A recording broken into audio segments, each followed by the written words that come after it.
Yes, sir. We got everybody? Great.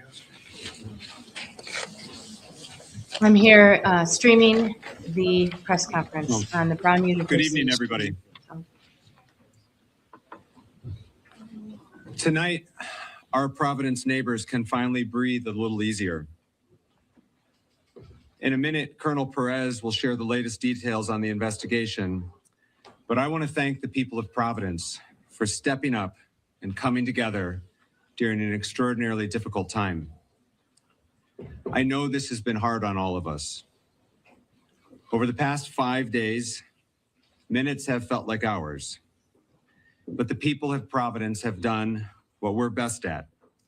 We've leaned on one another, come together and supported one another, and showed the nation what a tight-knit community looks like.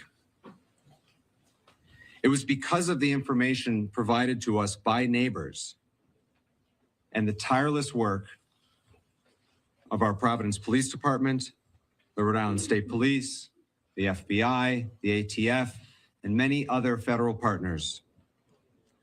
The incredible prosecutorial advice and guidance that we received from the Attorney General's office. We all worked well together to be able to identify this suspect. I know we will have a lot of questions still, and we will continue to work to get those answers. But it is a great honor for me to turn this over to our Chief of Police, Colonel Oscar Perez, and I will say on behalf of the people of Providence, we owe him and every member of the Providence Police Department the deepest debt of gratitude. Colonel? Well, first and foremost, I want to offer my deepest condolences to the families, the victims. It was for them that this work was put together to make sure that they get the justice that they deserve and to ensure that this person was held accountable. Second thing I'll tell you is that I'm extremely proud of this department, actually the officers, the detectives, the real-time crime center, the community response team, the intelligence division, the narcotics division, the task force. This past Saturday, as you all know, December 13, Providence Police Department and Brown University Police Department responded to this horrific tragedy at Brown University 184 Hope. Our officers were there within minutes. That same day, Providence Police detectives immediately went to work. Looking for video footage to see who this individual was and who was responsible. A person of interest was identified from that video footage. The person of interest was observed on Hope Street, turning onto Waterman Street, and that was one of the first videos that we released. At the same time, every federal agency you can think of was reaching out to the Providence Police Department and responded to the capital city. Images were shared with media within hours.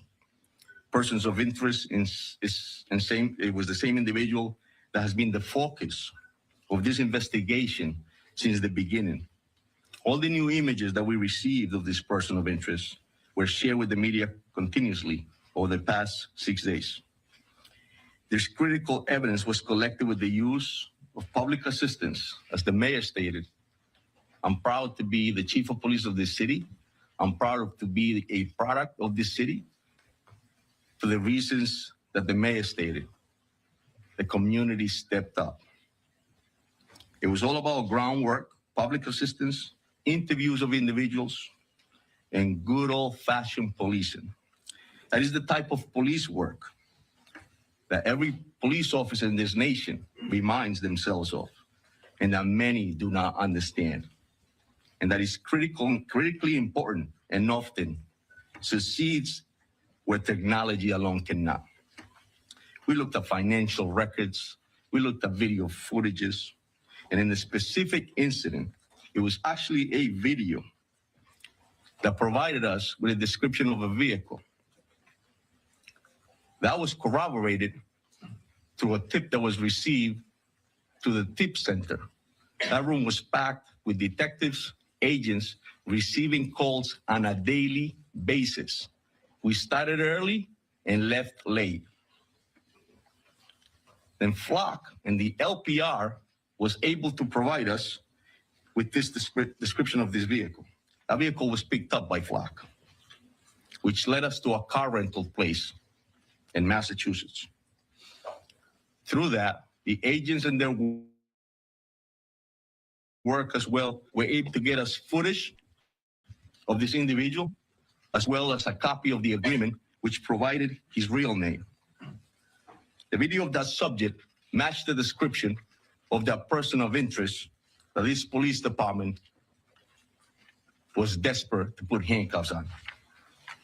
That individual was identified as Claudio Neves Valente, date of birth, and he was a 48-year-old man. He was a Brown student. He was a Portuguese national, and his last known address was in Miami, Florida. And I will tell you that he took his own life tonight. We have members of the Providence Police Department up in Salem, New Hampshire, and we also have the BCI unit. Obviously, the FBI and their evidence recovery unit is up there, so the process is being conducted as we speak. And it goes without saying that I would like to personally thank the efforts again of the Providence Police Department, the Rhode Island State Police, the Rhode Island Attorney General, the FBI, the ATF, HSI, the U.S. Marshals, IRS, DEA, Secret Service, and NCIS. There is no way that we could have done this by ourselves. In this nation, when horrific incidents like this happen, law enforcement steps up. Thank you very much. Thank you, Colonel. General Marona. Thank you. Thank you, Mayor. You know, I would describe the emotions on the investigative team, including our prosecutors and the agents, detectives from both state police, Providence, as mixed. You know, there is a sense of completeness in terms of the investigation, an investigation that's, if not the hardest, among the handful of hardest investigations that I've ever been involved with. And the sense that we owed those 2 dead Brown students and the 9 injured Brown students and the students who were in that auditorium that weren't injured, and the Brown community and the Providence community results. The teams worked really hard. I think I mentioned that to you almost every night that we met with you. I wish they were all up here with us. That we wouldn't fit here, but it just was remarkable to see the cooperation between the FBI agents, the ATF agents, the HSI agents, the Providence police detectives, the state police detectives, our prosecutors. And I will say that everybody brought a certain expertise to the table, but it is nevertheless a sad moment when you think about those young people who were hurt, injured, or worse, or 2 of them are now deceased. You know, to me, this was always going to be an investigation where something was going to break it open. We were going to pull threads. We were going to gather evidence that would lead us in a particular direction. And I will say that if we were with you less than, well, I guess now more than 24 hours ago, we had that picture of that second individual. And I would say within an hour, no more than 2, I think it was under an hour, that person came forward to 2 Providence police officers over on the east side and said he had information, that he was that person, and he had information that could help this case. And I remember last night watching his interview, and he blew this case right open. He blew it open. And that's how these cases sometimes go. You can feel like you're not making a lot of progress. You can feel like you're chasing leads and they don't work out. But the team keeps going because, you know, those of us with experience know that you're going to pull a lot of threads, and it's not always the first one that's going to get you where you need to go. But when you do crack it, you crack it. And that person led us to the car, which led us to the name, which led us to the photographs of that individual renting the car, which matched the clothing of our shooter here in Providence, that matched the satchel that we see here in Providence. He was found dead with a satchel with 2 firearms and evidence in the car that that matches exactly what we see at the scene here in Providence. And so I know that you and the public have questions about how we got from a place yesterday where all we could share with you was a photograph of someone we wanted to talk to where we got to tonight. And so we got an state arrest warrant for murder today that was signed by a district court judge for this individual. There won't be a prosecution now, of course, but that affidavit is on our website, and you will be able to see more and read more about how this investigation unfolded. I won't get you all the way there because there are some things that happened afterwards which led us to this suspect's body in New Hampshire. But it will, I think, tell you, give you a sense of the work that went into this by the line prosecutors and the line agents and detectives from the agencies that work so well together. So, as I said, it's with mixed emotions. It is unimaginable, the pain that the parents and families of the deceased are feeling tonight and will feel undoubtedly for quite a while. But I hope that by bringing this person to justice, that we can at least give them the beginnings of some measure of closure. And I want to thank you all for your patience with me when I got a little testy with some of you. Those of you who know me from Rhode Island, you know that's my nature. So I really want to thank you for your patience. Thank you. Thank you, General. As has been said several times, the partnership with the FBI was invaluable. And so it's a pleasure to introduce Special Agent in Charge of FBI, Ted Dox. Thank you, Mayor, and good evening. My name is Ted Dox, Special Agent in Charge of FBI Boston. We got him. Shortly before 9 o'clock tonight, the FBI SWAT team executed court-authorized search warrants at a storage unit facility in Hampshire Road in Salem, New Hampshire. This is where we located Claudio Neves Valente, the individual who we believe was responsible for the Brown shooting. The latest developments in an intense 5-day manhunt, and as a result of an incredible amount of work dedicated by the law enforcement team standing here before you tonight. Every single agency brought their unique skills and expertise to this investigation. And we're motivated by the victims and survivors of this horrific incident. Even though the suspect was found dead tonight, our work is not done. There are many questions that need to be answered. There's a lot of evidence that needs to be processed. And most importantly, the victims and their families deserve special care and consideration. The FBI and our partners across Rhode Island, Massachusetts, and New Hampshire will continue to search for answers for the victims, survivors, and their families to see what motivated this individual to carry out such a senseless act of violence. From the onset of this critical incident, it's been all hands on deck. The FBI deployed approximately 500 special agents, analysts, task force officers, and support personnel to assist our partners in this investigation.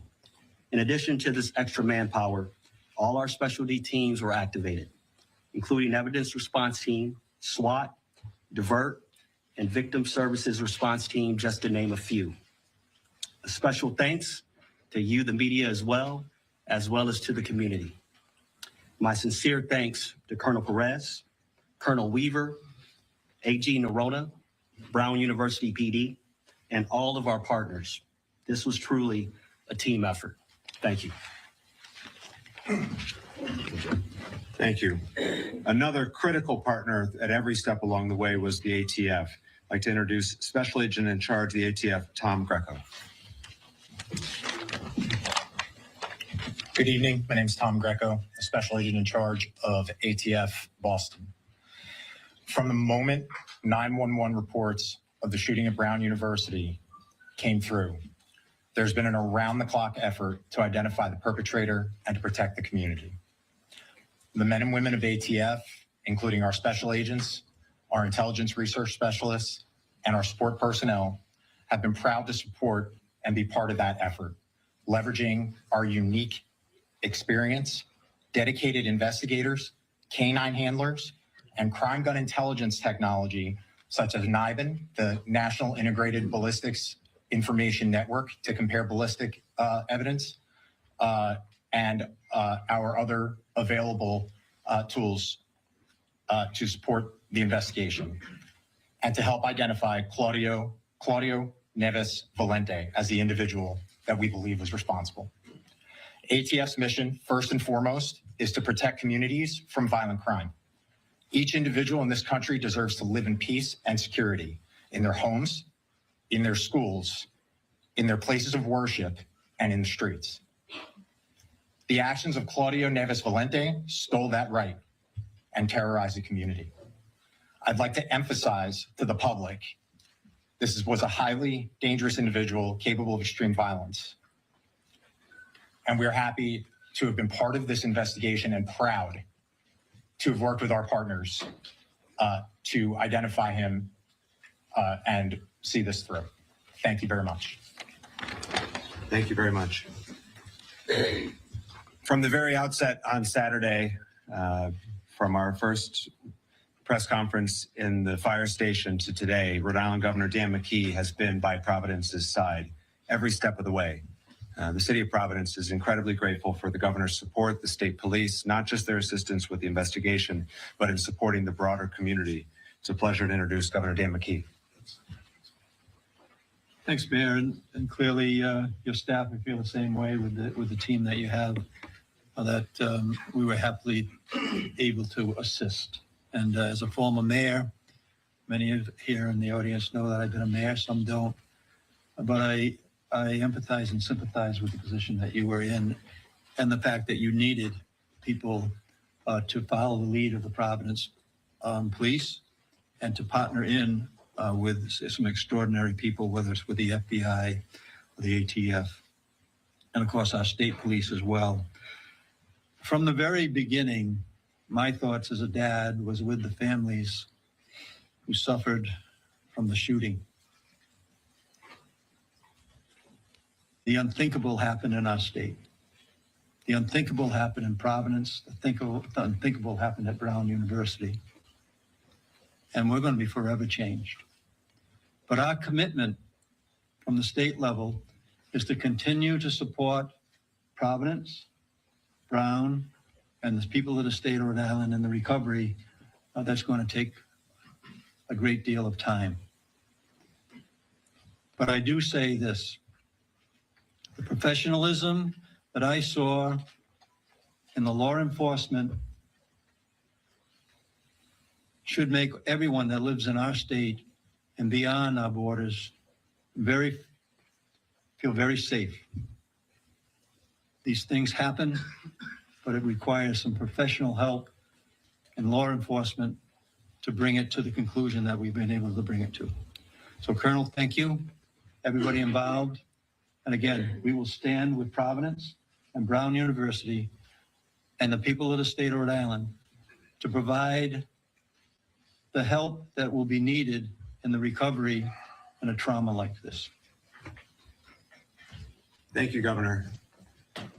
Throughout the year, the Rhode Island State Police is an incredible partner to Providence, but during this investigation, their support was invaluable. I introduce Colonel of State Police, Colonel Weaver.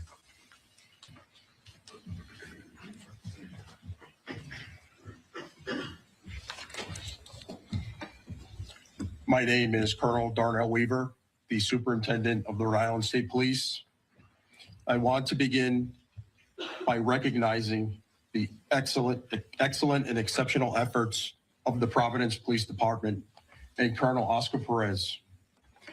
From the very first moments of this investigation, the Providence Police Department has worked collaboratively and relentlessly day and night on this investigation while protecting our capital city.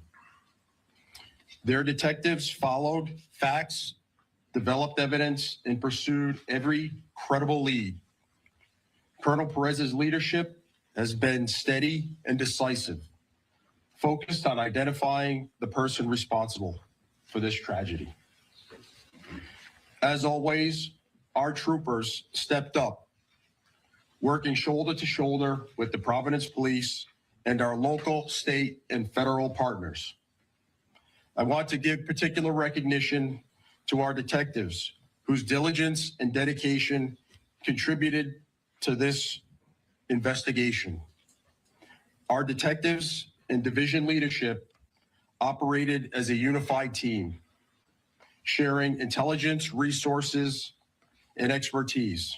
This has truly been an all-hands-on-deck investigation, as virtually every trooper has taken extra shifts to help support the efforts in Providence, and I have never been prouder to be a member of the Rhode Island State Police. This year marks the 100th anniversary of the Rhode Island State Police, and this case stands out among one of the most challenging in our state's history. The sheer volume of digital evidence, the complexity of the investigation, and the intense public interest laid an extraordinary demands on everyone involved. Despite that pressure, investigators remain disciplined, methodical, and focused on facts. We are grateful for the assistance of the public, particularly those who shared our information, provided tips, and gave us doorbell camera footage and access to their property. We are also thankful for the ongoing support of Rhode Islanders. We know that you have been with us through this entire investigation. I also want to be very clear about something else. Criminal investigations are grounded in evidence, not speculation or online commentary. The endless barrage of misinformation, disinformation, rumors, leaks, and clickbait were not helpful in this investigation. Distractions and unfounded criticisms do not support this work. They complicate it and threaten to undermine the justice we seek for the victims and the grieving families. Despite these challenges, good police work prevailed, and we have lessons that we can bring forward from these long days ahead. To the Brown University community and the people of Rhode Island, be assured that this case reflects the law enforcement community and what we are capable of, and that we are committed to this state. We will continue to support the victims and the broader community as the healing continues. Thank you. Thank you, Colonel. Providence is so proud to be home to Brown University, and we are committed to working together with them in the future as they help heal their community as we do our broader Providence community. We continue to give condolences to the deceased and our prayers to those who are recovering. The leader of Brown has been a great partner through this whole process. I'd like to introduce President Christina Paxson from Brown University. Thank you. You know, nothing can really fully bring closure to the lives that have been shattered over the past week, but this may allow our community to move forward and begin a path of repair and recovery and healing. I want to thank the dedicated law enforcement agencies that have worked so tirelessly on this case, really around the clock, as well as our neighbors and others who participated in giving tips and helping with the investigation. We hope that this outcome tonight brings an increased sense of safety for our community at Brown and in the surrounding area. This has been a period of great fear and anxiety for many people, and now perhaps some form of relief. Truly, this week has been devastating for our community in a number of ways, including the experiences that members of our community have had with being targeted by online rumors and accusations. And I hope that this development also means an end to this truly troubling activity. So we remain focused on the safety and security of our community and in support for the victims of this senseless violence. Now, we know the public and our own Brown community members will want to know more about the individual now identified by law enforcement as the suspect in last weekend's shooting. And we can confirm the following: to the best of our knowledge, based on our review in the very short time since law enforcement authorities made us aware of this development. And we provided this information to law enforcement as they build their case and wrap up the investigation. So Claudia Manuel Neves Valente was enrolled at Brown from the fall of 2000 to the spring of 2001. He was admitted to Brown's graduate school to study in the Master's of Science PhD program in physics, beginning on September 1st, 2000. And he took a leave of absence effective April 2001 before formally withdrawing effective July 31st, 2003. During his time at Brown, Neves Valente was enrolled only in physics classes. The majority of physics classes at Brown have always been held within the Barris and Hawley classrooms and labs. Now, detailed records indicating where specific courses were held don't extend back to 2001. But we can say that physics classes typically require access to specialized equipment, including demonstration carts that are a fixed asset in some of Barris and Hawley classrooms. So I think it's safe to assume that this man, when he was a student, spent a great deal of time in that building for classes and other activities as a PhD student in physics. He has no current active affiliation with the university or campus presence. So again, we thank law enforcement and so many others for their extensive work on this case, day and night, and we look forward to a sense of restored safety for Brown, Providence, and the Rhode Island communities. Thank you. Thank you, President Paxson. The last speaker, and then we will take your questions, is the Chief of the Brown Police Department, Chief Chapman. Remember, his officers were the first to respond on Saturday, and we are so grateful for both their immediate and heroic response and their partnership over the last 5 days. Chief. I want to express my ongoing prayers and cared concern for our entire community. I certainly also want to acknowledge and thank the men and women of the Brown University Police and Public Safety for their efforts. As you see, this was a Herculean task and required a lot of collaboration and work. And our officers and our public safety personnel were shoulder to shoulder with these assets.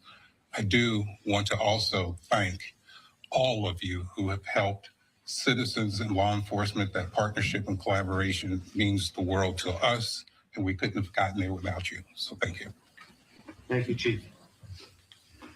We'll now open up to questions. Go ahead. Go ahead. What led authorities to link the incidents between Brown University and MIT?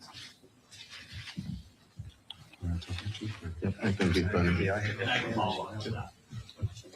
Yeah, I'll start. I'll just tell you that a lot of the information and evidence that we ended up gathering linked us to a connection up in Massachusetts, obviously at the MIT. But I feel a respect to the authorities in Mass as well as the FBI that's for them to comment. But I'll tell you that the groundwork that started in the city of Providence by our detectives, the detective division under the command of Major LaPayan, as well as the federal partners that we had in our room upstairs, and ATF, the FBI, led us to that connection. And so that was great work. Especially FBI, well, does FBI want to weigh in on that? And then I have a follow-up. I think through that particular link that you're talking about, that case is being worked out of Massachusetts with the leadership of U.S. Attorney Leah Foley. I believe that they're having a press conference today as well, where they'll reveal more to the general public at that time. I'd be remiss to start and kind of talk on this, to let them kind of have first dibs to kind of be the ones to tell the public about those particular links. And your follow-up. But your follow-up, sir. As for the second person who came forward, what did that person tell you? And did that person know the shooter? So yeah, obviously I had mentioned at the last press conference that it was a person that we wanted to speak with. The work of the video collections that we had led us to identify that there was a person that actually encountered this individual. So it corroborated everything that we saw. We saw a person of interest. We saw that there was a vehicle involved. When this person came in, broke the case in the sense that explained to us exactly what we thought we had seen and put that individual at the crime scene. Obviously, that was the break because we knew that we were in the right direction to ensure that we were going after this individual. Obviously, took his life. Colonel. Go ahead. Steve. Thank you, Mayor. Did Mr. Valente act alone, and is there an anti-Semitism component behind this, do you expect? As far as we know, Steve, he acted alone. And is there an anti-Semitism component to this? No, that we know of, no. John. Colonel, what was the events that led to the storage facility? So was he pursued there? Did he know authorities were going after him? When was he last alive? Like, how did that play out? So it plays out in the sense that I just stated, we collected all the evidence. We were able to learn that there was a rental vehicle. We learned about that vehicle. There was financial records that were verified by the FBI, obviously, and other agencies. I'm sorry, actually, so another agency, so multiple agencies that verified financial records that brought us to that site to know that he had actually rented a site at the storage unit. And then we ended up in Salem. In a follow-up, Yeah. when he did that, did he know authorities were coming, or did he just go and, like, how long had he been in that storage unit? That we're not aware of, John, in the sense that all we knew is that we were on a manhunt, and that's what he led us to. So. Amanda. Oh, thanks. Chief, I have some questions for you about Claudio. So he graduated, well, he did graduate. He was at Brown more than 20 years ago. His last known address was in Miami, but now he's here at Brown University, potentially also at MIT. What do you know about what brought him up here? There's going to be unknown answers that we have no answer as far as that. Obviously, came up here and committed this horrific incident and this tragedy, and that's all we knew. Our mission was to ensure that we could find him and bring him to justice. But yeah, no, at this point, correct. My follow-up is of the evidence that you've collected. Have you collected the handgun that you believe was used in the shooting? Have you collected any type of manifesto or evidence that he planned for shooting? So as far as I know, that's the FBI evidence recovery team is up in Salem, New Hampshire, and they're collecting whatever evidence is up there. This happened just now, as before we came up here. Bill. Any criminal history, political affiliations, any social media posts, anything of that sort that you can report to us about Mr. Valente? Nothing that I know of, Steve. Behind him. Go ahead, white shirt. Is there any indication that Mr. Valente was planning any future attacks? Nothing that we know of, no. In the way back. Special Agent Docs, can you also tell us if there, the connection, I know you said you can't talk too much about the MIT, but the fact that it was a physics professor at MIT and in the physics building and he was studying physics, have you tied all that up, and does that lead, why target one person in Massachusetts and then a whole class here in Providence? Yes, it is true that Mr. Valente was a physics student. Also, we know that the MIT, the victim there, was in that discipline as well. I will tell you that there's multiple phases to an investigation. And so now, in a sense that we know the subject is deceased, now that investigation continues to find out all of those answers to your question, sir. Did you go to school with a professor? Did you go to school with a professor who was killed? Can Brown answer that? It is believed that in Lisbon, that those two individuals attended the same university in Portugal. You have a follow-up in the back.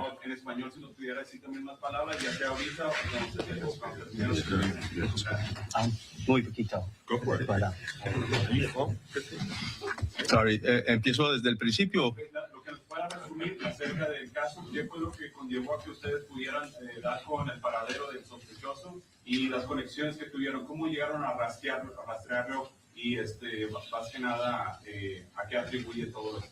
So the question was if I can briefly explain how we got to this individual and what occurred.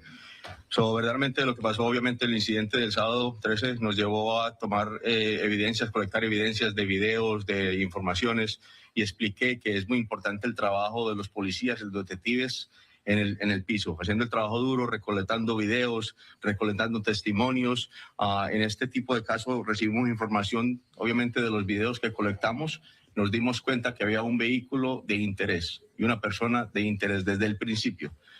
Esto nos llevó a después informarnos de la placa del carro, la descripción del carro, y eso nos llevó a darnos cuenta de que esa persona había rentado el vehículo en una compañía en Massachusetts. Después de que fue a Massachusetts, cogimos videos de la persona. Esa persona era en la misma descripciones de la persona de interés de nosotros acá en la ciudad de Providence. De ahí pasamos con los agentes federales a investigar un poco más y llegamos a los récords financieros que nos llevó a Salem, New Hampshire, en esta noche. Allá hubo una entrada táctica del equipo del FBI y encontramos que esta persona se había quitado la vida ellos mismos. Ahora estamos investigando más si hay algo que necesitamos saber más de él. Colonel or AG, is there a note or manifesto of some kind, and is that providing any information about a motive or anything that they might have done? Again, the FBI recovery team and forensics are up in Salem, New Hampshire. At this point, we don't have any of that. Any indication of why now? What's the significance behind why this happened on Saturday? That we don't know. Yeah, I don't think we know the answer to that question. I think there's a lot of unknowns with respect to motive. I mean, I think that the real issue here is the key was to identify this person, as we talked about yesterday. I think there are other answers that are coming, but once we're able to identify him, thanks to that individual who came forward, who led us to a plate, which led us to a rental car, which led us to that he rented that car in his own name. That really broke the case open. But in terms of why Brown, I think that is a mystery. I think there may be something going on in Massachusetts that I'm not fully familiar with because we're working this angle, but I think the Massachusetts authorities may be able to share that. Yeah, I don't think we have any idea why now or why Brown, why these students, why this classroom. That is really unknown to us, and it may become clear. I hope that it does, but it hasn't as of right now. Fox, go ahead. This is for the Colonel or the Attorney General. At 2:16, there was a surveillance video that showed the second person that apparently blew this case wide open, and also Mr. Valente. You see them disappear behind bushes. Was this second person following the shooter? Did he recognize him and confront him? What was that interaction like? And I have a follow-up. That's a great question, and I'll be all explained in the affidavit that the general stated that will be released. But I'll give you a brief sort of explanation about that. The person that we wanted to speak with had an interaction with this individual earlier in the day, then observed him later at that time where you just stated, and decided that he was going to encounter him and asked him why he was inside Brown. At that point, the subject of interest, Neves, actually ran. He was caught up by our person that we wanted to speak with. There was sort of a conversation between the two of them, and Neves asked him, "Why are you harassing me?" And at that point, the person that broke the case walked away. And that information was critical to us because he was able to corroborate what our detectives were seeing on video, and he was able to provide a great explanation. And my follow-up question Yes. is, why did it take a citizen to notice a suspicious person right next to Brown University and not the police? And also, how long was the vehicle parked where it was? And was it days, hours, minutes? It appeared to be days as far as the evidence. Why would a civilian observe that to be suspicious? It's a great point. And I like the fact that you're mentioning that, I'm bringing that up. That's what we should all be doing, right? And it's just personality. Some people are more interested in finding out what others are doing. In this particular case, this person decided that he wanted to, and I'm glad he did. Should the police be interested in that? Not citizens, that's what I was- In the back. Now that the suspect, Attorney General, now that the suspect won't be prosecuted, can you explain what he yelled in the classroom to America tonight so people can Sure. feel a little more comfortable? Sure. Was it something, terrorist related? Was it something specific to the kids in that class? Yeah. What did he say? Can you now tell us? Yeah, well, back to that question just for a minute, just to clarify that, they had a interaction in the bathroom in Barris and Holly. So, I don't know, the Providence Police is obviously not going to patrol Barris and Holly. That's a question frankly, for Brown and their police department. So they had an interaction there, and then our citizen, followed him out because to him, as he explained it to us, this guy did not belong there. And so that's why he followed. In terms of what was said, I don't know any more today than what I told you yesterday, or the day before. There are some witnesses who said he said nothing. There are some that say he made a barking noise. Don't ask me. I don't know why. And that's it.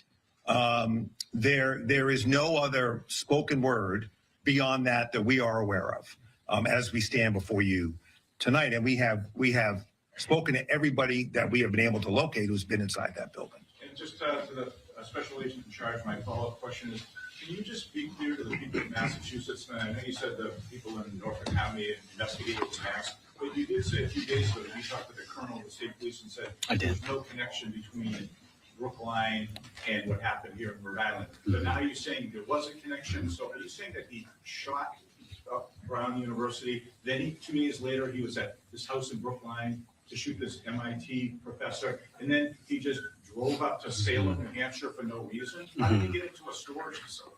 No, I think that's a great question. My actual statement was that we didn't see a connection at that time. But absolutely, I spoke to the colonel. Right now, that case is being presided over by U.S. Attorney Leah Foley. They're having a press conference at 10 o'clock tonight, I believe. I think at that time, they will speak to that particular case. I would be getting a little bit ahead of my skis if I spoke to that case without consultation with Leah Foley and her team, as we've been in the trenches working this up to the minute today, sir. I guess 2 days ago you didn't know they were connected. Now you're saying they appear to be. Yes, and that's how cases often go. I would say at that time, when that question was asked of me, there was no indication of a link at that time. As we've talked throughout this week, these breadcrumbs develop, and we'll see what she has to say today at 10 p.m. If I could I just want to jump in here on that, please. I just want to jump in here on that because it's a good question. It's an important one. So just to put everyone's mind at ease who's listening now, he didn't just drive to some random storage area. We found records with the help of the FBI and others that was his storage area. So he rented a car in Boston. He drove it. We were able to find that car in New Hampshire. We were able to find evidence in the car from looking at it from the outside that connected this individual to our crime scene here in Rhode Island. We were able to find visual evidence of him inside that storage facility, which, in my judgment, matches him to the Massachusetts scene. So you'll hear more, as the special agent said, but there is no question that was his storage unit, that he had a particular car, that we found that car because of this citizen coming forward and giving us a description of the car, and then our individual who came forward, we knew he was telling the truth because we could see it on the videotape. And so that was a series of things that broke this case, and that led us to Salem, where the suspect was found dead. Staff. Believed to be living in Miami. Did he fly here at some point? How long was he in Providence for, and when did he obtain the guns? Go ahead. Yeah, he did, like I said, he'll be in the affidavit, but he did fly into Providence, I believe, earlier October, I believe. That's the right date. And what was the other question? I'm sorry, Steph. Did he buy the guns here? Where did he get the guns? So I'm sorry, I can't answer. Yeah. We don't know the answer to that, Steph, as we stand here right now. Okay, you can't fly with them, so assuming he got them sometime after he arrived. Well, that's possible. What we do know is that he was moving around New England in that October, November, December area.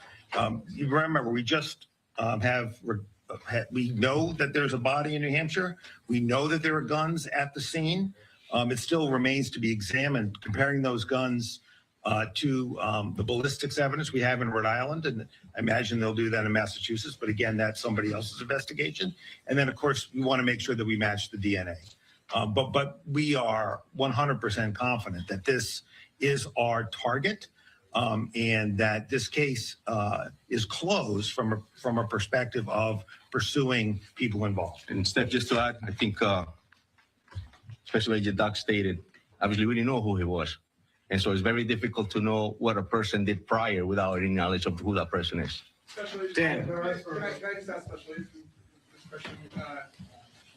It sounds like from everything everybody's saying that the person who came forward to speak to you is kind of a hero in this story in a lot of ways. Absolutely. We know that there's a $50,000 reward. Mm-hmm. You get the reward. You know, I will say that in this particular situation, that individual will likely get absolutely some aspect out of that award. We've had a lot of other tips, I will tell you as well, that have come in from the public. And so I don't deal typically with the distribution of those rewards. But I mean, it would be logical to think that absolutely that individual would be entitled to some of that reward. Yes, sir. Second row, red shirt. Go ahead. Yeah, you. Thank you. Fox News Digital, do we know when or how the suspects left Providence? For the colonel. Well, we know he left Providence and committed a homicide in another state. On that, but we don't know. I'm sorry, how did he leave? No, do we know when he left Providence? Yeah, when he left, that's what as far as we know that he left, but we didn't, I believe his last activity was obviously when we found out he was in another state committing another crime. Pat Ford, Coalition Radio. I'll throw this out to all of you, with particular regards to the Brown University president. A recurring theme for the last few days has been an outreach, ultimately successful, to the people of Rhode Island and the people of New England to track this individual down. While at the same time, we've got this sort of passive-aggressive criticism of individuals who are being actively asked to engage via social media, who are wildly spreading rumors, some of which could have possibly emanated anywhere than law enforcement. And I do have a follow-up. So would anyone like to respond to that? I mean, it's kind of condescending to a lot of people. I know, Governor Key, if you're confused, that's not uncommon. But All right, that's our call for it. All right, we're moving on. Current. No, current. Came forward with the case-breaking tip. Was that information originally posted online, or was that person encouraged to come forward based on what people online? Correct. There was a tip that was placed online, and obviously we were doing our due diligence to find out who that tipster was. And then we were able to identify this person who we wanted to speak with, and then we learned that person was actually the same person that put the tip on that up that you're speaking about. Brian. Sorry? Is that person within the area? It was the same person that we brought into the police station to speak with. The images that you showed at the beginning, where you can see Mr. Valente's face, where were those images taken from? They were taken from the car rental business place that we learned about that. No. President Paxton, if you could, the situation is described that you had the suspected gunman and this other person had an encounter in the engineering building hours before the shooting. I had been told by an employee that there have been concerns raised at Brown previously about people getting in the building. Have you heard those, and was anything done to address those concerns about people getting into the building? Yeah, I mean, that's a really good question. I think we're going to have to look back and say, you know, we don't know how this person got in. We don't know when they came in. We do know that the building was unlocked that day for exams, and that's something we're going to have to Had look you heard into. concerns from staff members in the past? I about have security not of the- personally heard concerns, but yeah. Dan. President Paxton, Dan Jay from NBC 10. I want to go back to the question I asked you Saturday night when I first arrived on the scene. There were no cameras in this building. And law enforcement, some that are standing up behind you, have said, if Brown had cameras in that part of the building, we would have gotten this guy. And it may have stopped this swirling action. Can you answer that question for me? Well, I don't think we have said the locations of cameras at Brown. But there's no cameras in that building we because why would they take it from a rental car agency? have 1,200 cameras at Brown. But not in that building. We have some in that building. It's a large complex. And I think what you would see is the video evidence in this case, from my perspective, I'm not a law enforcement agent, has been incredibly helpful. The moving of the person around the neighborhood, those video images, they help crack this case. So I think video was important. And as the Attorney General explained at a recent press conference, this individual was not spending his time on the Brown campus. He came into a building on the edge of the campus. He left. He was in the neighborhoods. The investigation focused on the neighborhoods. The video was there. And that was really, really instrumental in cracking the case. And But my you can second- ask them. And this is my follow-up, Madam President, did say at the podium. Yes, video played a big role in this case. The neighbor's video, the rental car video, but not the video from the building that he walked in freely both before when he got in a confrontation and when he came back in and decided to kill people. You didn't have cameras in that building, just say it, so we can get this over. And my next question is, will you put Dan, you got cameras one in? follow-up. Will you Yeah. put the cameras in that building? Yeah. Will there be more cameras in that building? Yeah, you know, I think we need to look back. We'll look at everything that is done, but I do not think a lack of cameras in that building, it had anything to do with what happened there. And we will Thank go you very much. forward. Thank you. Chris. Tom. Tom Quinlan, WPRO. Colonel Perez, I'm hearing from sources that the person that identified the shooter happened to be a homeless person that either lived around or inside that Barris and Holly building. Can you confirm more about this person for us? And then I have a follow-up for President Paxson. I'll tell you there was a person that was pretty attentive about his surroundings. I'll tell you there was a person that was very cooperative and helpful to this investigation. And I'll tell you that he was a great individual that actually assisted us in getting us to this point where we're at. I'll tell you that. Graduate? He was, yes. I have to say, he was incredibly articulate, and he needed it, would not only have been credible, it would have been persuasive. He was as outstanding a witness as I've seen, and he deserves a lot of credit, you know, recognizing there's a gunman on the loose, that the gunman knows he had this interaction with him, and he didn't, once he knew that we were looking for his help, I mean, he came forward within an hour. And that person deserves a tremendous amount of credit. I don't know whether he's going to get the reward or not, but if I had a vote, he would. All right, Tom, you got to follow. You're done? Go ahead. Go ahead. My question was for Chair Chapman, if you wouldn't mind. In October, the Brown Daily Herald reported that you had a vote of confidence in your leadership, and students were concerned for their safety and the fact that you had prioritized desk jobs over having over field jobs and having more people patrolling the campus. Now, in light of this, do you accept any kind of responsibility for this? And now that we've given these prior warnings, are you going to reevaluate how the Brown Police operate in the future now, so this doesn't happen again and these students can feel more safe on campus when they return? Great. So as I stated earlier, I'm profoundly proud of the men and women of public safety and profoundly proud of our police department.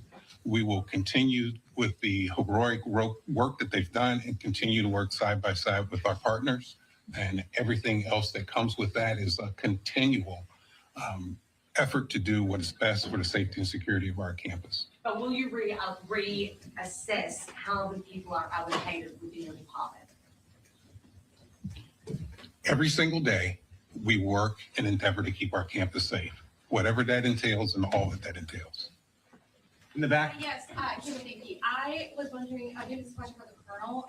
Can you talk about, you said that 2 weapons were found in Melissa's car. Was that one of those weapons, the gun that was used to shoot here at Brown? Is that weapon been found? Can you speak to that? That's all part of this continuing investigation. This just before we came downstairs, actually, as you all were watching, that was developing up in Salem, New Hampshire.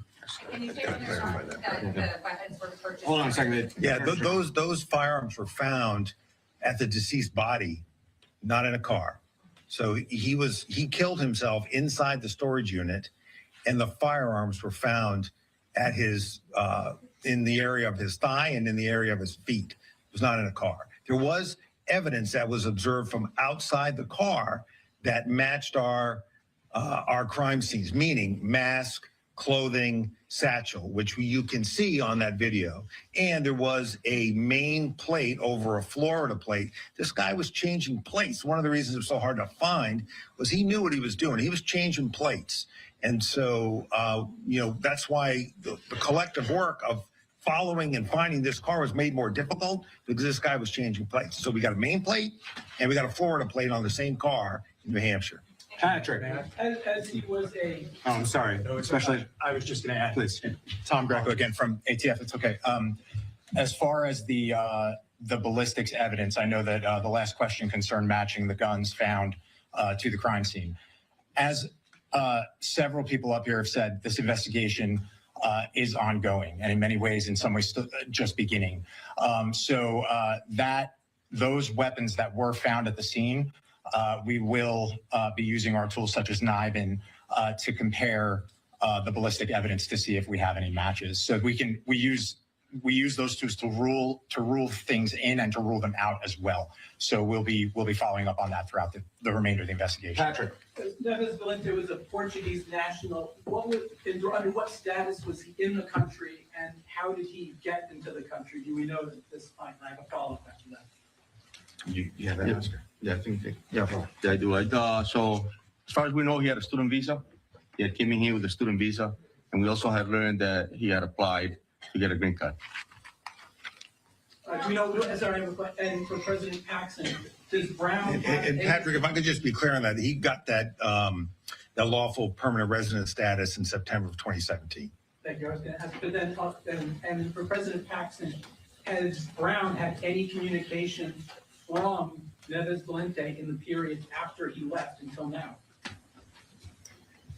As far as I know, no. He has really gone off our radar. We will continue to cooperate with the police as they continue with the investigation to find anything we can find about him. But his last class that he took at Brown was in 2001. Straight back. This question is for the Colonel or the Attorney General. If you hadn't focused on the wrong person of interest on day one, did you think the professor in Massachusetts would be alive? Well, from the beginning, I've told you that this investigation is extremely complex and intense. And so we used every resource as soon as we responded to the call. I stated that earlier. I'm proud of the men and women of this department. Yes, we did find somebody that we thought obviously was the person, but we continued on. We continued on investigating. We continued on canvassing the areas. We continued on with video. And that's why we ended up where we're at now. Yeah, if I could just jump in here, I just want to continue to answer that question. It's an important one, and the answer to that is this. And I tried to convey it a couple of days ago. We broke ourselves out into teams. So while the Providence team and the state police team and the ATF team were working here in Providence to follow up leads, develop whatever video evidence we can, which eventually led to all the steps that you've seen and are laid out in the affidavit, which is on our website, and it is multiple pages. You'll see the progression. So while the FBI were working Coventry, we were working here. Now, you may ask, well, what was it about Coventry that made us, for those of us who've been in law enforcement for a long time, why did we have to run that lead to ground? Here's why. When the FBI confronted him, initially, he was not cooperative. When they entered the room to secure it, there were guns in the room. One of them had a laser sight. The witnesses had told us there was a laser sight used in the course of the attack. Okay, we had to run that to ground. You couldn't just not run that to ground. That was a very promising lead. But that's why you don't get over your skis about, and word choice is important. So while we had to test those ballistics and test the DNA off those guns, and that DNA ruled this guy out, okay? But we had to run that lead to ground. But while we're running that lead to ground over the course of Sunday, for the most part, my memory's correct, we were working other leads, which eventually led us to a recreation by the great work of the team, including the marshals, by the way, that are up here. Movements, image of our cooperating witness comes in, and you've heard the rest. So, this is the way these investigations work. You don't chase one and stop. We have chased more than one lead over the course of the last 4 to 5 days. There was one lead that we followed, didn't work out. There was another lead that we followed, didn't work out. There was another lead that we followed, didn't work out. So that's, at least in my mind, 5 different leads that one worked out, 4 didn't. But you're running them all down at the same time. So I can't offer any comfort in that regard. But I don't believe that we would have found this person any sooner, given the evidence that was available to us. We're way back. Can you say why it took so long to get the tipster's tip? It looks like he posted on Reddit on Monday and then said on Reddit that he told the FBI. Was it lost in the FBI's tip? We received the tip about that post and immediately acted on it. And so that's exactly what occurred. As soon as the tip came in, we had a tip center upstairs that was staffed, as I mentioned earlier, by detectives and agents they were going through hundreds of tips that were coming in, hundreds. We were vetting them through, ruling them out, just like the general stated. We were making sure that whatever came in, we checked it to his entire to ensure that we weren't missing anything. And so when we got to that tip, obviously, it led us to that person that we wanted to speak with, and I told you the rest earlier. So. Yeah, and I just want to complete that too, because this is important. This person had to come forward. That's why we put the picture out. Once we put the picture out, he came forward, right? But we didn't know who that person was. We knew about what was on Reddit, but we didn't know who that person was. That's why when we identified another person, we didn't know when that person came forward that he was the Reddit poster. He then told us he was, okay? So all of these things kind of happened in that sequence. Chris? This Valente figure, this is a question for President Paxson. Do we know why he left school early in 2001? Did he have a history of mental illness that was expressed during that time or reported in that time? No, we learned his name very, very recently, and we haven't had a chance to really dig into the records. But we will if it helps with the investigation. This is another question. We're going to follow up question. This is another question about a student visa. You said he's here on a student visa now. What school is he affiliated with? He's here. General, Yeah. So he's not here on a student visa now. He was initially, and then he applied for and received lawful permanent resident status in September of 2017. Okay. Go right here. What was Mr. Valente's profession, and have you searched his residence?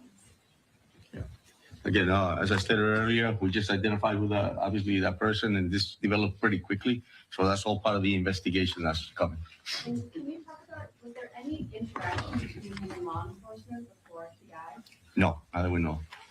I have a follow-up to her, There and you that go. is, Do you know any associates of his, family members, friends, roommates? And if there are any in the United States, did any of them come forward through the process of this investigation? No, not at this time. This evolved extremely quickly. We've been at this for 6 days.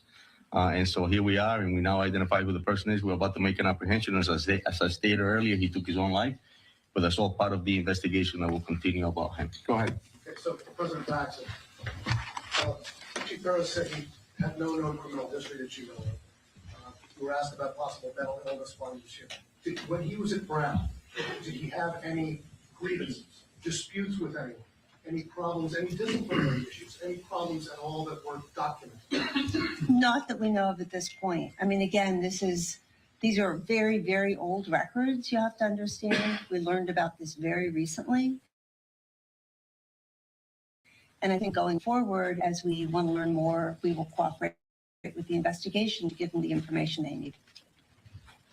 Go ahead, in the white shirt. Hi, Brittany of WCBD. This question is for Colonel Perez. You mentioned that Claudio was the primary suspect, primary focus from the beginning. If that's the case, can you elaborate more on why there was someone else detained initially, and the lead that led you to that person to being detained initially if Claudio was the primary focus from the beginning? Yeah, so And I have a follow-up. sure, Brittany. Great question. So we have received a tip about that first person. We have received a tip about him wanting to get a permit to carry a firearm. And so that led us to also learn that he was a person who potentially could be, it was just weird. He was denied and then he went to another department and the descriptions led us there. So we had it vetted through. Obviously, the FBI responded, followed through that whole tip, ended up finding the person, taking him to custody, finding him with 2 firearms, with a laser. And so it took a while for us to be able to rule him out. But it was a tip that came in. And as I stated earlier, as soon as the call came in, it was all hands on deck. And there was nothing that we were just going to say that is not anything that had to do with it, with this case. Obviously, we wanted to make an apprehension, and we went after that. So. I just wanted, if I could just jump in here, Mayor, I'm sorry to do that, but I think I heard you say that Mr. Valente was the suspect from the start. Primary focus. No, he became the primary focus yesterday at around this time. This name was not known to us until yesterday. So when our cooperator came in last night, we were able to track the car, get the name, and then we were in the position of today, do we push that name out so that you can help us find this guy? Or do we think we know where he is? And so that was the balance that was that back and forth analysis in our minds, collective investigative team minds, was going on today. But his name did not come to us until yesterday. As I said yesterday, until you have the name, which we did not have until yesterday, after our press conference together, that's when this thing heated up. As soon as you have a name, I believe you can find anybody in this country. And the fact that this team was able to do it in around 24 hours, I think is a tribute to them, their hard work around the clock, to do exactly what we have been talking about doing, which is how long is it going to take? And it took, roughly 5 days. And that's a tribute to them. Brittany, if I could just clarify further on that. So what I meant, obviously, it was that the image that we released within hours of that person of interest that was walking on Waterman Avenue and around the corner, that was sent out within minutes. That became a primary focus of the investigation, that person of Thank you interest. for the clarification, and if I may, my Please. follow-up. I believe it said, the last address for, Valente was in Miami. Correct. Have law enforcement in Miami been notified? Are they searching this last address for any, potential evidence? No, Brittany, absolutely. Yes, that address, I believe, was one that predicated in 2001. And so absolutely, the law enforcement agencies, both federal and local, were notified of that. They also went to that residence as well, also talked to the individuals that was at that particular residence to see if they had any type of connections or associations with Valente. Thank you. Absolutely. In the way back. Question for Coronel Perez, I'm sorry.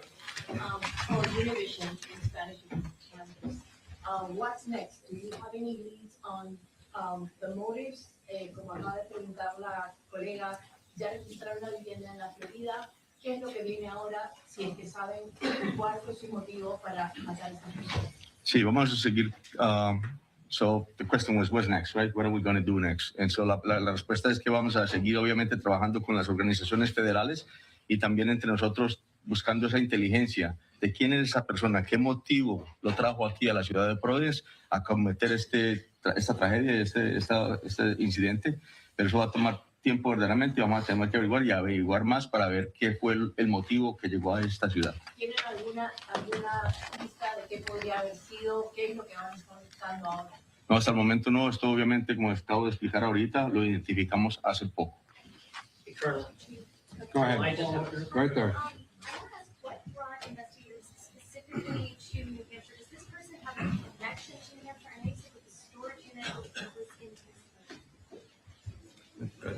So it was the financial records that the federal agency followed through the investigation that led us to learn that this person had rented there, a storage unit. And so we responded immediately, and we found that the vehicle that we were looking for of interest was parked there. Kate, go ahead. Chief, can you speak a little bit more to that, again, identification of the vehicle of interest, the person who did that? And as you said, there was video capture. Could you walk us through that aspect of this? Was this the witness who provided to you the vehicle? Can you walk us through how that vehicle of interest entered the investigation of the night? Correct. Yeah, it was part of the tip that was posted actually, and then also the tipster had called and had stated that this individual had a fob and was trying to enter a vehicle that was parked on Benevolent. And so because of that, we obviously knew there was a vehicle and there was a description of a vehicle. When we brought him in, he collaborated further on that vehicle. We put it out through Flock, the description of it, and we learned that within that time period, there was only a certain amount of vehicles that came up with those description fitting it. So our detectives obviously stayed on that and ended up finding this vehicle with Florida plates. And that's how we ended up with that specific vehicle. Then we had learned that the vehicle also potentially could have changed their plates. And as I stated earlier, we were able to find the vehicle on Flock, actually get the actual plate, learn that it was a car rental, which brought us up to learn that we needed to learn more at the rental place about the individual, which we did. And then further later, we find out, again, doing all the work that they did upstairs, I think it was tremendous too. If you had a chance and an opportunity to see how much work was put in, because it was bits and pieces of information. It's almost like putting a puzzle together. You only have just a few pieces and you're building it. And that later on led us with the financial records to learn that he rented a storage unit in New Hampshire, and that's why we ended up. As a follow-up to that one for the chief or the attorney general, you mentioned again, weighing that public interest versus the information that was available to law enforcement at the time, as this person, again, considered armed and potentially dangerous, was out there. The chief just spoke to license plates changing on a variety of moments, if you will. But was it too fast moving? Talk to us about weighing again that providing information to the public with an armed and dangerous individual and vehicle use that involves multiple license plates and your decision not to sort of real time inform the public of it. Yeah, so we knew yesterday, last night, who this guy was and that he had rented a car in Boston. So the question becomes, is he going to return the car to Boston? We got information he might return it to Connecticut. He didn't return it at all. But when we thought he might be returning it to the information, to the locations, we wanted to try to take him without him knowing we were coming. As soon as his name gets out there, he is going to be even more in the wind. And so the question becomes, if you think you might know where he is, right? Eventually you find the storage unit, right? So you're following that up. But initially you think he might return the car to Boston on Atlantic Avenue, I believe, or in Connecticut, perhaps to board a flight somewhere. You're weighing, can I take this guy because we know where he's going to be, and not alert him that we're coming. And so I would say this afternoon, we were going back and forth on that. But as the FBI and the ATF and our other partners, Providence Police, State Police, developed evidence as to where he was, ultimately in New Hampshire, we decided to pursue to that location. And there we found the car with those multiple plates that we were looking for, a Florida plate and a Maine plate on top of it. General, right there, go ahead. General, that DNA evidence, where was that tested? And also the firearms examination, we've had some trouble with the state lab here. Where were those? I just wanted to touch real quick, and I know ITF is going to be able to answer you that, but that's a great question, Mark. And the reason for that is because when the incident first happened, it was our BCI unit that responded and collected that DNA and protected the integrity of that DNA and sent it out. Thank you. The evidence collected, the DNA and the firearms were sent to the Connecticut State Police Lab. They have the best kept local capabilities to handle that type of evidence and do those type of examinations. Question, follow-up, you're good. Thank you. Wheeler, go ahead. So is there an understanding of how he got to get the rental car in Boston, or what his movements were in the days and weeks before the shooting? So if there's an understanding how he got to Boston to rent the car, is that? Yeah, like where was he in the days and the weeks before this? Yeah, so we're not sure about that, obviously, because we all started acting on this investigation when the incident happened, and that's when we started to follow through to learn more about it. And remember, we didn't have his name until last night, so I think we'll know more about his movements as we're able to track that name. But the critical thing was, once we knew his name, was where is he right now? Certainly, going backwards, we're going to want to know how he got into the country, when he got here, and all that. But today's mission was get him off the streets where he poses a danger to Rhode Islanders and ultimately the people of New England. Okay, so let's break out of this press conference because we are seeing another press conference starting in Massachusetts. We've heard them alluding that we will learn more from officials in Massachusetts at some point tonight. That press conference starting now. Let's watch.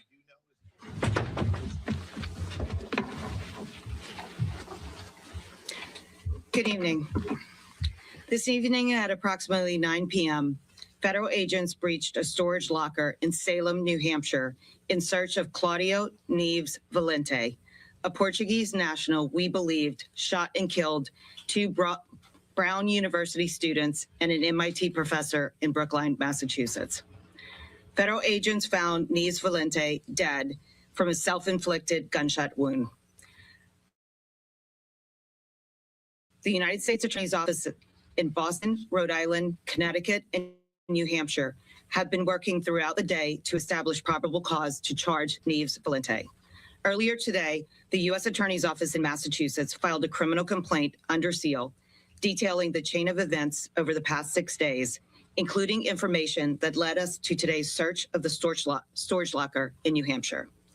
This is what we learned during this multi-jurisdictional investigation. Neves Valente studied at Brown University in Providence, Rhode Island on an F1 visa around 2000 to 2021. He eventually obtained legal permanent resident status. Previously, he attended the same academic program as the MIT professor Nuno Loureiro in Portugal between 1995 and 2000. Although Neves Valente appeared to reside in Florida, between November 26 and November 30 of this year, he rented a hotel room in Boston. On December 1st, he rented a gray Nissan Sentra with Florida plates from a car rental agency in Boston. That same day, he drove to the vicinity of Brown University, where his car was observed intermittently between December 1st and December 12th. On December 13th, Neves Valente entered an auditorium on Brown University's campus during a study session and began shooting at students, killing Ella Cook and Mohammed Aziz Umarzokov and injuring 9 others. Between December 13th and December 14th, Neves Valente returned to Massachusetts. On December 15th, he murdered MIT professor Nuno Loureiro at Loureiro's home in Brookline, Massachusetts. At some point while he was in Massachusetts, he switched the plates on the Nissan Sentra to an unregistered plate out of Maine. Immediately following Professor Loureiro's murder, Neves Valente drove to a storage facility in Salem, New Hampshire, where he had rented a storage unit in November of this year. Since the December 13th shootings at Brown and the December 15th shooting in Brookline, state, local, and federal law enforcement officials have been working hand in hand around the clock to identify the shooter and prevent him from inflicting further harm. I have said this before and will continue to believe when law enforcement agencies work together, crimes are solved and the public is protected. The information we provided to you tonight would not be possible without the dedicated men and women of law enforcement in multiple districts throughout New England, including the FBI, ATF, HSI, the U.S. Marshal Service, Massachusetts State Police, Rhode Island State Police, Providence Police, Brookline Police, and the Brown University Police. In addition, prosecutors for the Rhode Island Attorney General's Office and the Norfolk County District Attorney's Office, and federal prosecutors from Rhode Island, New Hampshire, and Massachusetts all contributed to this result. I also want to thank Attorney General Pam Bondi for her support in coordinating the federal response. Can you tell us anything about his motive and the 2 sets of victims and how they might be related and how he might be related to them? That is not information that we can share right now, but as soon as that information becomes available, we will share that with the public. Are you able to say anything of what led you to link the 2 crimes, perhaps initially?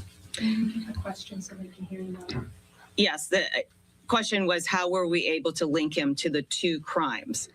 So investigators identified the vehicle that he had rented in Boston and then drove to Rhode Island. And he was seen the vehicle was seen outside of Brown, and there was security footage that showed a person who resembled him. There was financial investigations that were going on in the background that linked him not only to that car, but also to the hotels that he had rented and the car that he had used to not only drive to Rhode Island, but then back to Boston. And then there was the security footage that captured him within a half mile of the professor's residence in Brookline. And there is a video footage of him entering an apartment building in the location of the professor's apartment. And then later that evening, he is seen about an hour later entering the storage unit wearing the same clothes that he had been seen wearing right after the murder. So you have an extensive video canvas as part of this investigation that leaves you no doubt. This is the evidence we have right now. We are coming to you tonight because the federal complaint was unsealed, and we wanted to provide you with the information and to assure the public that law enforcement collectively believe that we have the person, that we identified the person, and that person is dead, and that he was the person responsible not only for the Brown shootings, but for the Brookline shooting. Can you speak to, before the self-inflicted gunshot, was there any interaction between law enforcement and Nevis Valente? Like, any words exchanged or anything like that? No, when investigators went into the storage facility tonight to execute the federal search warrant, he was dead. Do you think he entered there this evening? No. He entered an hour after what happened in Brookline. Yes. And do you know how long that storage, did he rent that? Like how long? Our understanding from the financial investigation is that he had rented a storage facility at the location in Salem, New Hampshire in November. Can you confirm whether or not he used the same weapon in the Brown shooting as he did in the MIT shooting? Ballistics investigation was ongoing and has not been completed at this time, so we're not going to comment on that. Can you give us any sense of when you started to recognize perhaps that, he was the same person? I know it was through the video, but when it sort of dawned on investigators that these two cases were related? It was in the last 24 to 48 hours that my understanding, according to my understanding, is when the link began to be established. And that was mainly, he was using a phone that was obfuscating ability to track it. And he was using financial, not credit cards that were tied to his name. And so he was sophisticated in hiding his tracks. According to the complaint that was unsealed, it said that Nevis Valente and the MIT professor had attended the same academic program together in Portugal from 1995 to 2000. Do you know if they knew each other? Or My understanding is that they did know each other. Have they been in communication since that last day? I don't have any information to provide you. Would you call this targeted? We're still investigating the motive in this case and trying to, because like I said, he was very careful in his communications, and we just don't have any information right now to answer that question. But when we get that information, we will share it. Was there anything else in the storage locker? The storage locker in which his body was found, my information is that no. Was that satchel in the storage? Yes. What was in it? Can you repeat the question? I can't hear you online. So the question was there anything else in the storage unit aside from the defendant's body? And the answer is he was found in there with his satchel. There was nothing else found in there that I am aware of, but they're still in the process of searching that facility right now. Did he kill himself right away? We don't have any information when he killed himself, but he was dead when investigators found his body. Can you tell us anything about his life? Like, I think you said the last known address was in Florida. Like, what he was doing? Was he working? Was he in the field of physics, which he had studied? Any sort of biographical stuff you can tell us about him? Because his identity was only become aware to us in the last 24 hours, I can't provide you with any of that information right now, but I'm sure once we have a full understanding of what he has been doing, where he has been, aside from the time when he entered into New England in November, we will provide that information. Besides the MIT professor, did you know any of the victims at Brown University personally? We have no information that he knew any of the victims or anyone who was at that auditorium on the night that he went in and killed. Have you been able to find anything about when he did attend Brown, whether there were any issues, if he was there briefly, was he kicked out, That information hasn't been provided to us yet. Given what you see on the video of the MIT professor's home, is there any doubt that he was the intended target of the killing? The information that I know, and again, the investigations are going to continue to be able to provide you with all the answers that you are asking, is that there was no doubt that he was the intended target. What was inside that satchel?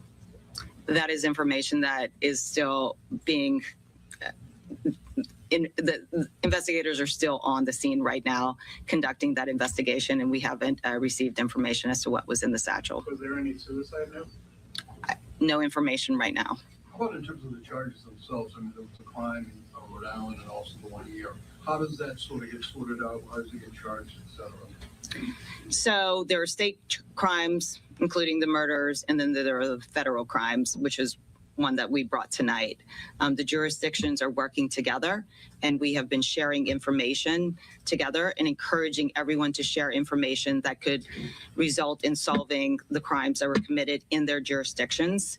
And we will continue to do that if there are any doubts that are left with closing out those investigations. We will continue to share all the information so that we can share with you whatever motivations come to light as to why these heinous crimes were committed.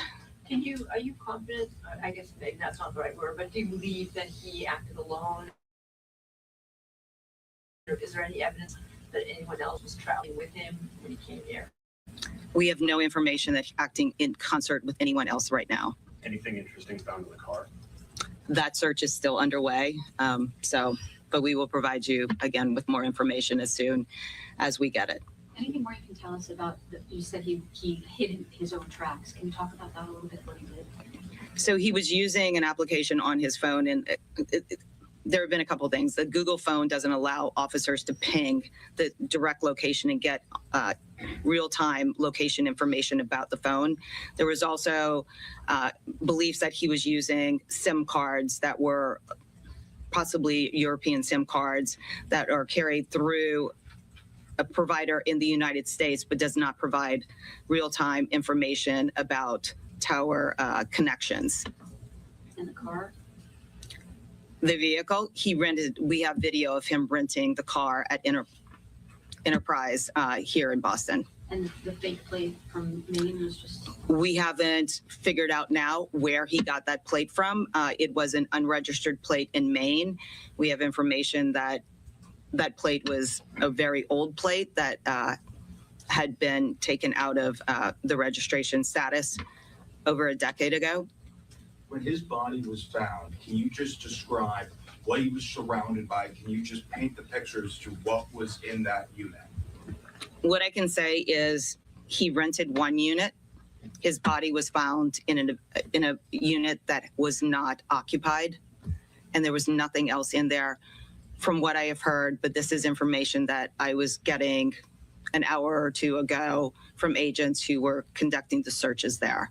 When we get further information, the information will be made public, including in the returns for the search warrant that we obtained this evening. Was he living in it effectively since after the Brookline incident? I have no information right now as to the unit that he had actually rented. The tactical teams were there to search, and they were obviously concerned that there could be booby traps or other types of security issues. And so when they noticed that that storage unit was still locked from the outside, it was clear that he couldn't be inside. And so they started searching the abandoned or the non-occupied units with the approval of the management, and that is when they found the body right next door. I know that you haven't had much time. Does he have any sort of criminal record that you know of at this point in time? We are not aware of any criminal record in the United States. Do you have any information about his life in Florida?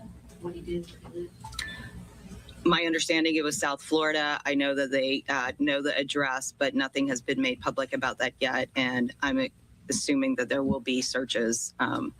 Profession, anything, what he did down there? I have no information. And just to be clear, did he fly up from Florida for this, you think? Did he travel from Florida? Again, the motive, and we have information of his being in New England throughout 2025. But once we get the information about why he came up here, what drove him to be up here, we will share that with the public. And have you mentioned how long he had been a lawful permanent resident of the U.S.? I don't have that information. So, I mean, the only two ties that you have or can talk about now is he went to Brown and he went to this graduate school with the professor in Portugal. I mean, those are the only two ties that you can talk about with the relationship. That is correct right now. Is it graduate school or undergrad? Yeah, whatever it was, I'm sure it's in the. They were in school. Your question? Do you know if he was in contact with anybody either immediately before coming to New England or after he got here? That is not information that we have to share right now. Just one more. Do you know, did he have any contact with anybody else besides, the rental, the hotel, in his travels? That is information that I don't have to share with you right now. There's one question. Yeah, go ahead. Question. Is there, there was been some reports on social media by this, saying that a man who was homeless and was sort of living in at Brown was the one who sort of saw him and thought he was suspicious and took his plate number and then was urged by other people on Reddit to make sure he reported it. Is that true? You say there was a witness, but is his account true that he's the one that helped break this or gave a crucial tip? How would you describe that? We did receive information from a witness who encountered him after the Brown shooting and gave information that was very helpful to the investigation and in identifying Neves Valente. You're gonna get the 50,000? We'll let you know. Say that. The accounts that are on the record right now is what we can comment on, but we will provide again more information so that the public will have Thank you, guys. confidence in our investigations. Thank you. Thank you. That was Leah Foley. She's the U.S. Attorney for the District of Massachusetts. An extensive press conference, really wrapping up a marathon of question and answer at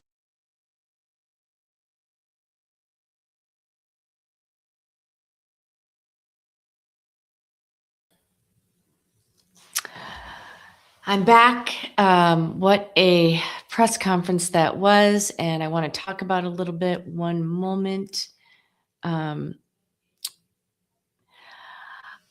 glad the manhunt is over, for one, and it appears like the suspect is Claudio Valente, a 48-year-old former Brown University student and Portuguese national who flew up from Miami, Florida at some point and was in the New England area in part of 2025. In November, I believed he rented a storage facility up in Salem, New Hampshire. And he was found dead tonight by authorities in a massive manhunt. He had with him a satchel, 2 firearms, and evidence which matched the crime scene. And according to investigators, the U.S. Attorney, and Providence Police, he acted alone. He was linked to the 2 crimes, so the Brown University shooting from last Saturday and the it looks like the targeted massacre of the MIT professor. He was linked by a rental car that he rented in Boston on Atlantic Avenue. And then I like this part. Here's all these agencies, the FBI digging through snow. You've got everybody looking for this guy. They went down 2 paths, 2 persons of interest that didn't pan out. And who was it that blew this case wide open? It was a homeless man who noticed this guy lurking around Brown University. His car had been parked there for a while. He had an interaction with him. And then the homeless guy came forward to police and shared the information. I hope he gets that $50,000 reward. I really do.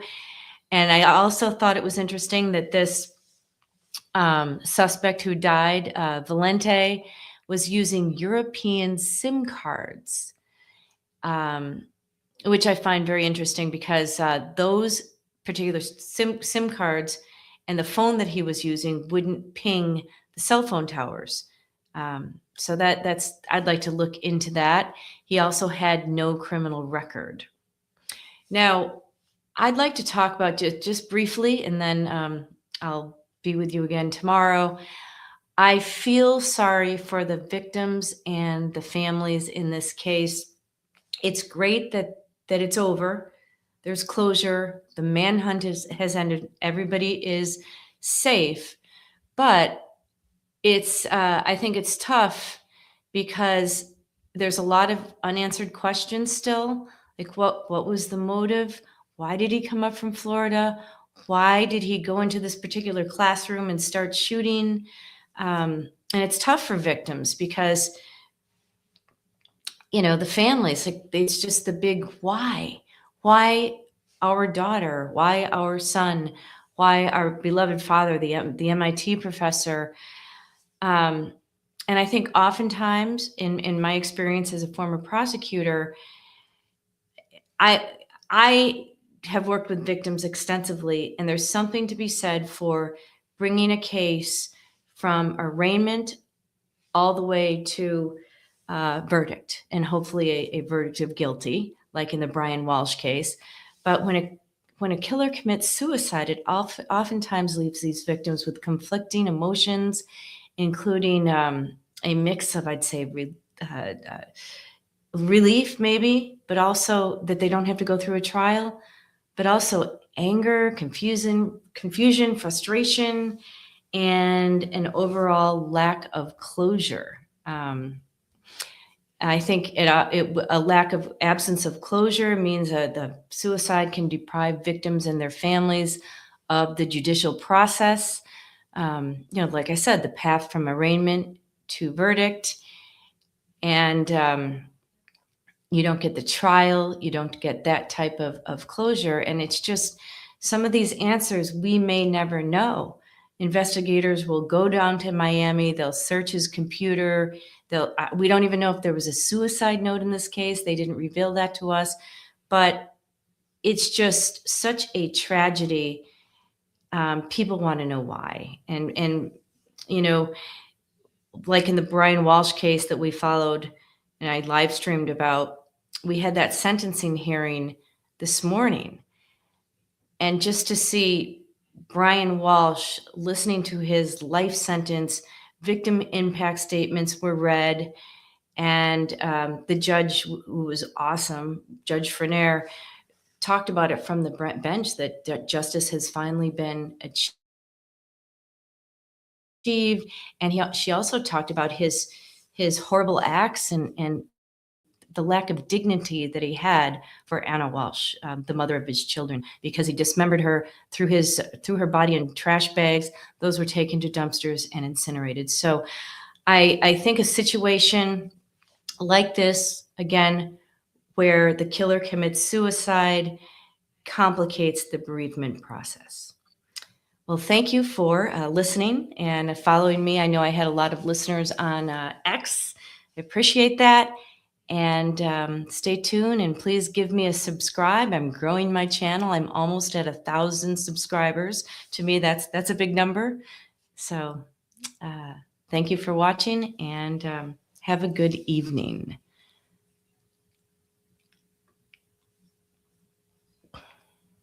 Bye-bye.